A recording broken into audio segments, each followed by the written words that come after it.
Halo semuanya, selamat datang di Rumah Jagoan Kancil. Di sini tempatnya kita mengobrol seputar para jagoan-jagoan Indonesia.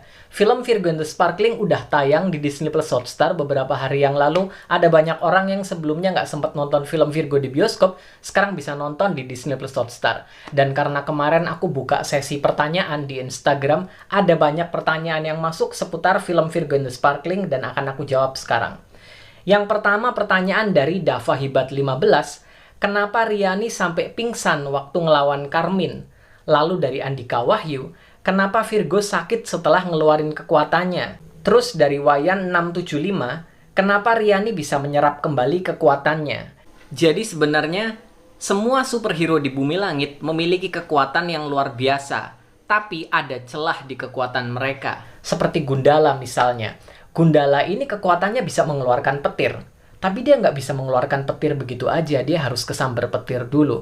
Jadi setelah dia kesambar petir, lalu dia bisa mengeluarkan lagi petir yang udah tersimpan di tubuhnya. Dia keluarkan lagi. Virgo juga kayak gitu, dia kekuatannya memang bisa mengeluarkan api, tapi api ini butuh energi. Ya, di film Virgo and the Sparkling awal-awalnya, Riani ini mengeluarkan petir dengan cara menguras energi yang ada di badannya sendiri.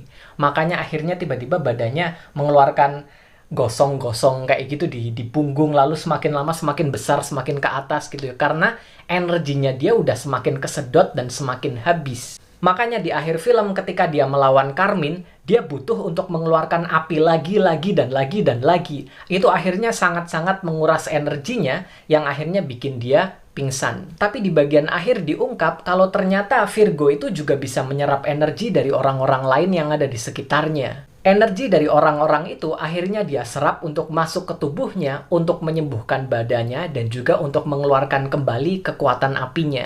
Makanya judulnya itu Virgo and the Sparklings, karena Virgo itu nggak bisa beraksi sendiri. Dia butuh the Sparklings, yaitu teman-temannya untuk membantu menyalurkan energi biar dia bisa tetap bertarung. Selanjutnya ada pertanyaan dari gue Alvin, kok bisa sampai orang tua Riani tahu dia punya kekuatan?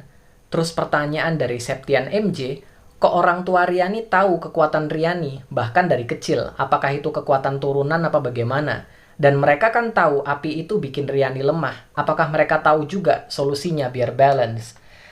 Jadi sebenarnya ini nggak dijelasin ya, cuman bisa kita kira-kira sih sebenarnya. Karena yang namanya orang tua itu pasti tahu anaknya gimana. Apalagi dia memiliki kemampuan super, ya kan? Apalagi kalau dari kecil. Balita dan segala macamnya pasti ada masa-masa di mana kekuatan api Riani itu nggak terkendali waktu dia masih kecil dan orang tuanya itu pasti tahu. Sebenarnya alasan paling logisnya ya itu ya, cuman karena ini universe-nya Bumi Langit dan kalau dilihat dari film Gundala ke Sri Asih ke Virgo and the Sparkling itu kayak ada satu benang merah yang sama. Di film Gundala ada karakter Pak Agung yang dia itu tahu kalau Sancaka itu bisa mengeluarkan petir. Dia udah tahu. Lalu di film Sri Asih juga ada ibunya Sri Asih dan juga Eyang Mariani yang tahu kalau Alana ini adalah titisan dari Dewi Asih. Apakah di film Virgo and the Sparkling peran ini jatuh pada orang tuanya Riani? Cuman orang tuanya Riani ini nggak mau kalau Riani ikut. Karena mungkin dia masih remaja, dia masih kecil ya kan. Mungkin arahnya ke sana ya. Sebenarnya sih bisa jadi Riani ini udah diincar sama kelompok jaga bumi yang dipimpin oleh Eyang Mariani di film Sri Asih. Soalnya kalau di film Sri Asih itu di rumahnya Eyang Mariani ada beberapa potongan koran dan salah satunya itu berisi artikel tentang kemampuan super sinestesia. Jadi bisa jadi mereka emang udah ngincar Riani sejak lama, cuman mereka belum nyamperin Riani dan mungkin orang tuanya Riani ini tahu soal itu. Tapi ya kalau dari obrolan mereka sih kayaknya mereka ini nggak mau kalau Riani ini terlibat dengan hal-hal yang sangat berbahaya kayak gini. Ironisnya, di akhir film Virgo and the Sparklings, Riani justru didatangi sama kelompok rumah perdamaian, bukan kelompok jaga bumi. Jadi ini unik banget. Nanti bakalan aku bahas di video selanjutnya ya. Video kali ini cukup sampai di sini dulu. Sampai jumpa di video-videoku yang berikutnya. Bye-bye.